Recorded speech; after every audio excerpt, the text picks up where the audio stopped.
Good morning everybody, and happy Friday. I am in a hotel room in Sussex on a training programme. I've got so many exciting things to be sharing with you over the next few weeks, but more of that to come. Today we are finishing off our high-level overview of the real model, resilience being the heart of our business, energy being the lifeblood that flows all around it, accountability being that skeleton structure, and now leadership being the driving force. And I just want to remind you, before I get on to leadership, we talked about energy last week, and we've put an offer up in this community for the Talent Dynamics profile. It really will change your life and change the way that you look at your business and your team. If you haven't yet got your profile, I can't stress enough how life-changing and how much it's going to blow your mind to understand how you're wired and how the rest of your team can fit in. You'll look at your business in a whole new way. You'll look at yourself in a whole new way. Trust me, it's really worth it. If you've already got your profile, please comment below. Nikki, I saw that you already have commented. Please let other people know how valuable it is. I don't just want you to take my word for it. It really can be life-changing. So today I want to talk about leadership, which, good morning. I want to talk about leadership this morning, and for a lot of people it's actually the most challenging area that we talk about within the real model. It's about what do you really want and how do you inspire other people to come along the journey with you. It's about making a plan and sticking to a plan, and it's about understanding your own values and then finding people to work with that actually connect with you on that deeper level. And because we're all so busy, we can often avoid really thinking about what is my role as a leader. But as you develop your business and as you put more structure and you put people in place, that question keeps coming back. And I've worked with a lot of people who find that leadership question really quite a challenge. The hardest thing for many people, myself included, is letting go and trusting others. It's your baby, it's your business, you've built it up, it's your creation. You've sacrificed so much for it. You've sweated blood, sweat and tears, and it can be really hard to have that distance between yourself, to start seeing your business as something separate than you. What do I do now? What kind of leader do I want to be? And what does that mean to be the boss? I've got several clients that's a really quite confronting question when you start a business, maybe with kind of friends or people that you kind of know, and maybe people working part-time and doing you a bit of a favour, and then, I'm the boss, and how do I behave, and how do I deal with this? A lot of these questions can be quite confronting for people, and I know that can be kind of quite overwhelming. So last week we spoke about energy and this concept of being out of your flow. And in my experience, if you spend a lot of time out of your flow, you really get your energy drained a lot, and you risk falling out of love with your business. You feel like maybe this industry's not for me anymore. Maybe actually this business is not for me anymore. Maybe I want to go and start another business. I hear that a lot. I meet people all the time that are like, I've kind of done that one and now I want to start another one. And what I always say to them is, that's fine, but please keep my number and let's have a call in a couple of years, because you might find yourself back in the same place. Unless you get yourself in your flow, it's easy to feel like the grass is always greener on the other side, is what I'm trying to say. And so a new business can seem like a new challenge, a new excitement, maybe a new industry. But actually what's at the core of you, and we're going to talk about values, it probably is linked to what you're already doing. Maybe not for everybody. Some people maybe do want to leave, but for most people, it's really in the essence and the core of what we do, and it's getting back to that is really at the key to this leadership question. As you put structure in place, so the accountability, we talked about structure and management team, as you get the right people in place, as you figure out your own energy and your team's energy, then you're not necessarily quite so busy anymore. And then the feelings of guilt and those questions, what does this mean for me now I'm not so busy and in the day-to-day all the time? What kind of leader do I want to be? What does that actually mean to only do the bits that I love? Is that okay that I'm giving other people the bits that I hate, the shit bits, the stuff that I really don't like? What does that say about me? So there's lots of these questions, which is why a lot of people find this leadership question more challenging than some of the other, maybe more practical steps, because it really does come back to you. And a lot of people ask me, well, why is leadership at the end of the model? And although, this real model, we go round it, it's cyclical. And so, but leadership is often the one that we come to after we've put the structures in place, after we've got the people in place, because otherwise you're just too busy to think about it. But it really does come back to you, which really is then at the core of your business. Who are you and what do you believe in? What kind of leader do you want to be? I want to talk a little bit about values, and I don't know if that word means something to you. They're often the fundamental truths, and they're different for each of us. And in some ways, it's probably even deeper than our profile, although it's very much linked. It's really, what are the things that are most important to you? What's the core of who you are as a human being? And I want to give you a reaction that will illustrate this, that happened to me last year. I was in a room in a group coaching session. I wasn't the coach, somebody else was coaching, and I was in a room full of business owners, and the coach started talking about a property investor that he had been working with, and he said, David built this business, and then he stopped and he said, David and I built up this business. And I had a really, really strong reaction. It was almost like somebody had slapped me in the face.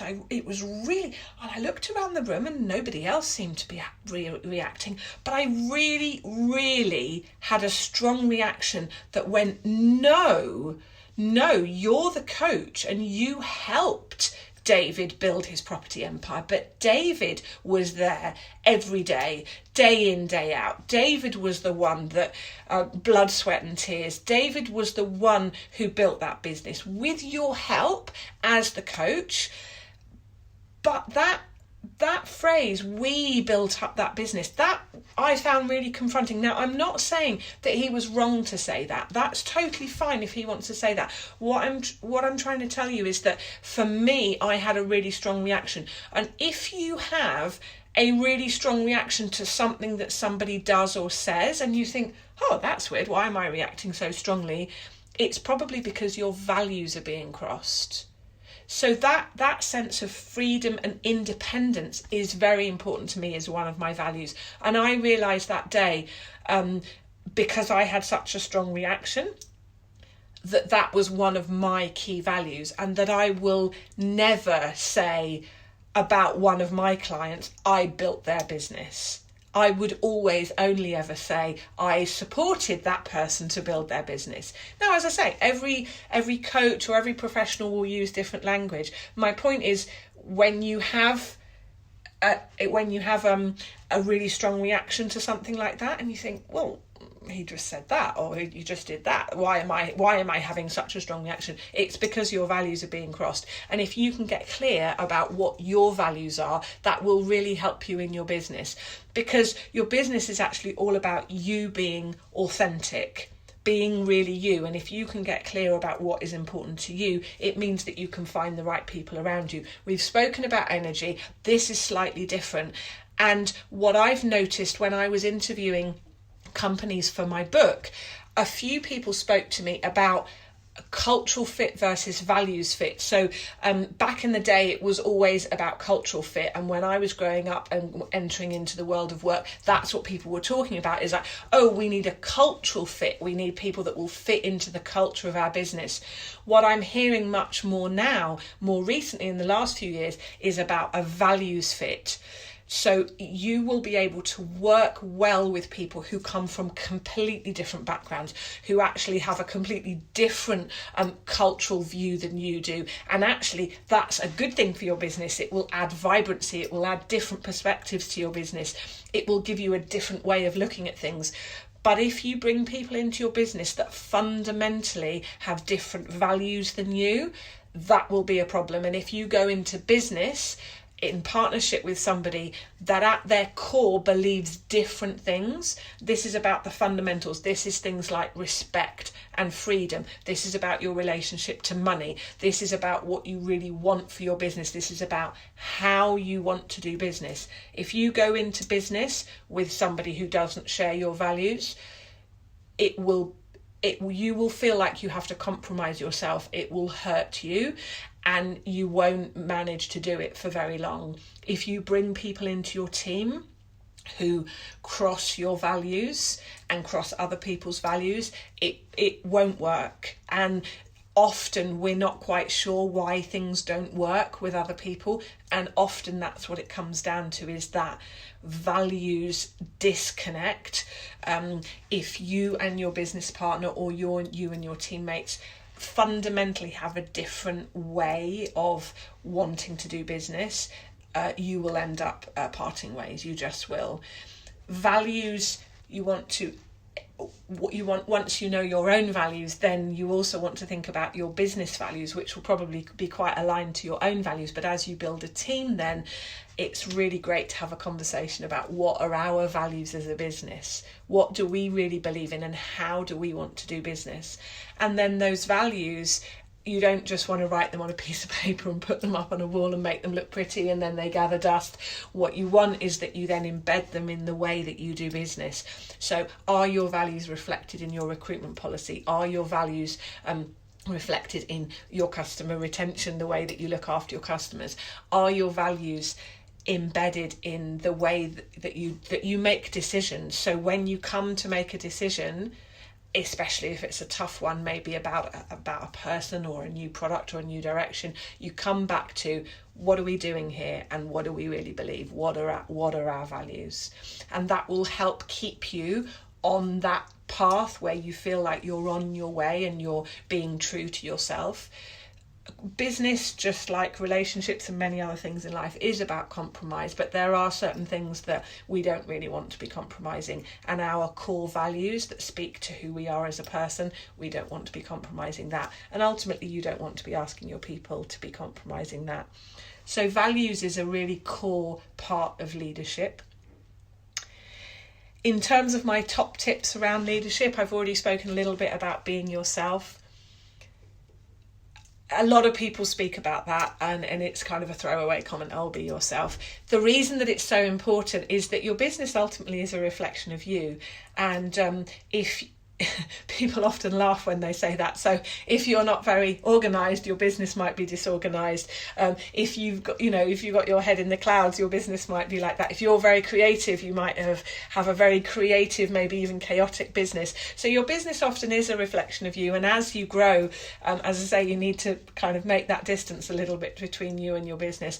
The reason it's important for you to be yourself is then you will attract the right kind of people to you. And I'm not just talking about employees or team members. I'm also talking about suppliers, I'm talking about customers. Speak your truth, but don't be afraid. Not everybody will like it. I heard on the training program yesterday, he was talking about the two ends of the magnet. If you're in the middle trying to please everybody, you're not really getting any traction. You've got to be at one end of the magnet or the other, and that means that you have to understand and be confident and know that not everybody is going to love what you're going to say, and not everybody's not going to want to do business with you, and actually that's fine. But if you are really clearly who you are, then people can make a decision. Yeah, I'd love to do business with you. I'd love to come and work with you. The clearer you can be, the more other people will find you and want to support you, and they will find that inspiring if you're really, really clear about what you're trying to do and what you believe. Stay true to your values. We've spoken about that. That is a really top tip for me. Don't compromise who you are, because it will make you feel miserable and worse. You are who you are. As Oscar Wilde said, be yourself, everybody else is taken. It's the only person you can be. So stay true to your values and think about your business values, and particularly when you're bringing people in, think about what that means for you and your business. And have a plan. This is very difficult for a lot of people, myself included, actually. I mean, I'm a very structured, organised person, but actually saying where is it that I want to go, I actually find quite a challenge. And it is about putting those steps in front of you. And if you don't know where you're going, then you won't know whether you're on track. You won't be able to course correct, and nobody else will really be able to help you get there. So definitely having a plan. Doesn't have to be a really complicated plan, doesn't have to be a huge Gantt chart. I'm talking about a simple map out what it is that you're trying to do. Make it transparent to your team. Don't have it in your head. Ask for help. I find this one difficult. Ask for help with your plan. Be really clear about where you're going. Measure what you're doing, and then you can course correct. And as you step up and out of the day-to-day running of your business, as you focus more and more on where you add value, think about what kind of leader you want to be. Think about what that really means to you. Being the boss is not about telling other people what to do. It's about listening. It's about inspiring. It's about taking people on a journey with you. I hope that has been useful, insightful. I hope I've given you some things to think about. I'm going to head off now into day 2 of my training program. So excited. As I say, I've got lots of things to be sharing with you over the next few weeks, so look out for that. I hope you have a really good weekend. Please post your goals on Monday. Please ask for feedback. Let us know what you're struggling with, or what any insights that you've had, and let's really support each other through this process. I hope you have a great weekend. Thank you so much for watching. Have a great day, and I'll speak to you soon. Take care. Bye.